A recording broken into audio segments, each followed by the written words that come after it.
ప్రధాని నరేంద్ర మోదీ ఇటీవల దేశ ప్రజలు పొదుపు చర్యలను పాటించాలని పిలుపునిచ్చారు. కేంద్ర ప్రభుత్వంలో పొదుపు చర్యలు మొదలయ్యాయి.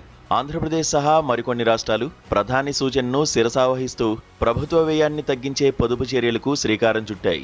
గత నెల హైదరాబాద్లో జరిగిన సభలో ప్రజలందరూ పెట్రోల్, డీజిల్ వాడకం తగ్గించాలని, ప్రజా రవాణాను ఎక్కువగా వినియోగించుకోవాలని పిలుపునిస్తూనే విదేశీ మారక ద్రవ్యాన్ని కాపాడుకోవడానికి బంగారం కొనుగోళ్లను వాయిదా వేసుకోవాలని కూడా చెప్పారు. పొదుపు పాటించాలని ప్రజలకు పాలకులు పిలుపునివ్వడం మన దేశంలో ఇదే మొదటిసారి కాదు. దేశ ఆర్థిక పరిస్థితి ఎప్పుడు చిక్కుల్లో పడినా, ప్రపంచ పరిణామాల నేపథ్యంలో ఏ ఆర్థిక సంక్షోభం ముంచుకొచ్చినా అప్పటికప్పుడు పొదుపు చర్యల వైపు పరుగులు పెట్టడం మనకు అలవాటే. నిజానికి ప్రజలు, ప్రభుత్వాలు పొదుపు పాటించడం మంచిదే. అయితే పొదుపు అన్నది మన జీవితంలో ఒక అంతర్భాగం కావాలి. కానీ వ్యక్తిగతంగా, ప్రభుత్వపరంగా ఇబ్బందులు ఎదురైనప్పుడే పొదుపు గుర్తుకు రావడం, మిగతా సమయాల్లో దుబారా చేయడం భారతీయులకు అలవాటైపోయింది. దేశంలో కొనుగోళ్ల సంస్కృతి విపరీతంగా పెరిగిపోయిన తర్వాత ఎక్కువ మంది ప్రజలు అంతకుముందులా కొద్దిగా పాడైన వస్తువులను బాగు చేయించుకుని తిరిగి వాడడం లేదు. పాతవి పడేసి కొత్తవి కొంటున్నారు. ఉదాహరణకు గతంలో ప్రజలు తాము ధరించే చెప్పులు పాడైతే వాటిని కుట్టించుకుని మరికొంతకాలం వాడేవారు. కానీ ఇప్పుడు దాదాపు ఆ పరిస్థితి లేదు.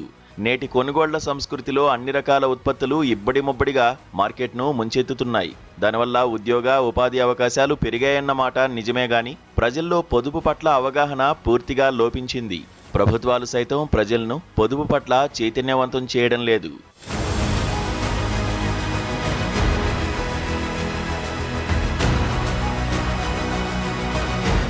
ఆర్థిక మాంద్యం లేదా ఆర్థిక సంక్షోభం తలెత్తినప్పుడు మాత్రమే పొదుపు మంత్రం జపించడం, మిగతా సమయంలో దానిపై దృష్టి పెట్టకపోవడం ఏ ఆర్థిక వ్యవస్థకు మేలు చేయదు. నిజానికి నేడు ప్రపంచంలో భారత్ సహా మెజారిటీ దేశాలు బడ్జెట్ లోటుతోనే నడుస్తున్నాయి. ప్రభుత్వ రాబడి కంటే ఖర్చులు పెరిగిపోయినప్పుడు బడ్జెట్ లోటు ఏర్పడుతోంది. దాన్ని భర్తీ చేయడానికి పన్నులు పెంచడం, ప్రభుత్వ వ్యయాన్ని తగ్గించుకోవడం, సంక్షేమ అభివృద్ధి కార్యక్రమాల్లో కోత పెట్టడం అనివార్యం. అయితే అధికారంలో ఉండేవారు నిరంతరం రాబోయే ఎన్నికల్లో ఎలా గెలవాలన్న అంశం మీదే దృష్టి పెడతారు. కాబట్టి ఇలాంటి చర్యలతో ప్రజల ఆగ్రహాన్ని చవిచూడాల్సి ఉంటుందన్న భయంతో ఆ నిర్ణయాలను వాయిదా వేస్తూ ఉంటారు. అందుకే ప్రస్తుతం లోటు బడ్జెట్ను కొనసాగిస్తూనే సంక్షేమ అభివృద్ధి కార్యక్రమాల అమలు కోసం ప్రతి ఏటా అప్పుల మీద అప్పులు చేస్తున్నారు. ఇది ఒక రకంగా ఆర్థిక సంక్షోభమే. కానీ ఈ నిజాన్ని ఏ ప్రభుత్వమూ బహిరంగంగా చెప్పదు. ఈ నేపథ్యంలోనే ప్రభుత్వాలకు అప్పులిచ్చే IMF, ప్రపంచ బ్యాంక్ తదితర అంతర్జాతీయ ఆర్థిక సంస్థలు అప్పివ్వడానికి కొన్ని ఆంక్షలు విధిస్తున్నాయి. 1998 నుంచి దాదాపు 4 ఏళ్ల పాటు అతిపెద్ద ఆర్థిక సంక్షోభం ఎదుర్కొన్న అర్జెంటీనాను ఆదుకోవడానికి ముందుకు వచ్చిన IMF ఆ దేశానికి అనేక షరతులు విధించింది.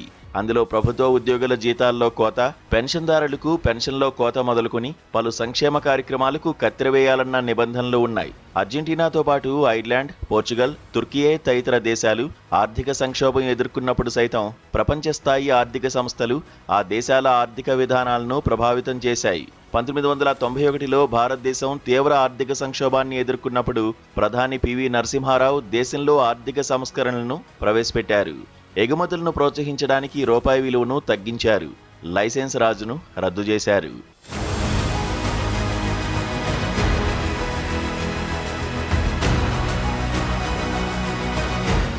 పరిశ్రమలు, వ్యాపారాల్లో ప్రభుత్వ జోక్యం తగ్గినప్పుడు అవి ఉత్తమంగా పనిచేస్తాయన్న లైసెజ్ ఫెయిర్ మార్గాన్ని అనుసరించారు.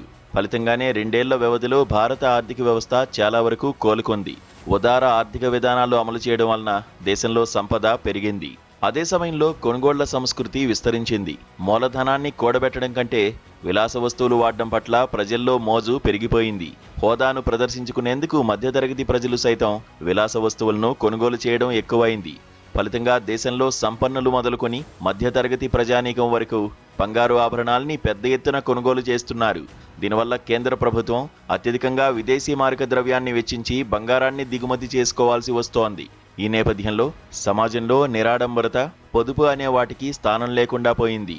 ప్రజలు పొదుపు పాటించడం వల్ల ముడి చమురు, బంగారం కొనుగోళ్లకు వినియోగించే విదేశీ మారక ద్రవ్యం పరిమాణం తగ్గుతుంది.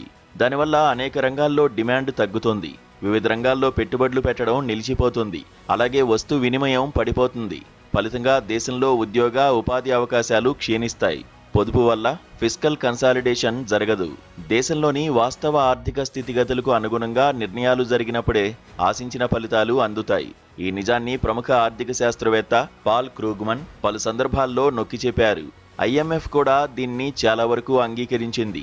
ప్రధాని పొదుపు పిలుపు తర్వాత కేంద్ర ప్రభుత్వానికి ఎంత డబ్బు ఆదా అయిందో ఇప్పటికిప్పుడు లెక్కలు బయటికి రావు. కానీ ఆ పిలుపుతో పాటు పెట్రో ఉత్పత్తుల ధరల పెరుగుదల, బంగారంపై తాజాగా విధించిన అదనపు పన్నులు వగైరా చర్యల వల్ల పేద మధ్యతరగతి వర్గాల వారి జీవనం దుర్భరం అవుతోంది. 8 కీలక రంగాల్లోని పరిశ్రమల్లో సాలీనా 7% అభివృద్ధి కనబడాల్సి ఉండగా అది కేవలం 1.7%కి పరిమితం అయిందని తాజా గణాంకాలు వెల్లడిస్తున్నాయి. దీన్ని బట్టి దేశ ఆర్థిక వ్యవస్థ కోలుకోవడానికి పొదుపు ఒక్కటే తారక మంత్రం కాదని అనుభవంలో అందరికీ అర్థమవుతోంది.